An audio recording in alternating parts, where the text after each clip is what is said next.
take cewa mace take aure a wani gari wanda ba garin iyayenta ba, to idan ta je garin iyayen nata za ta yi kasaru ne? Wannan ai mace gidanta shine gidan da mijinta yake, ba gidan iyayenta ba. Saboda in ta je gidan iyayenta ita ba kowa ce.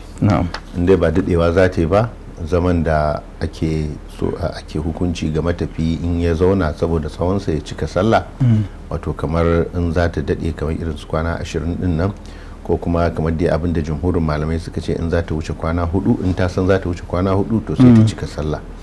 Ba za ta ɗaukan makanta ita hukuncin wato ba za ta ɗaukan makanta ita hukuncin mazauniya ba ce. Saboda haka idan kamar ta je kwana 1 kwana 2 za ta yi a irin kwanakin da ake kasaru za ta yi, saboda nan ba gidanta ba ne. Nan ba gidanta ba, gidan iyayenta ba gidanta ba ne, gidanta shine gidan mijinta. Allah ya saka alkhairi.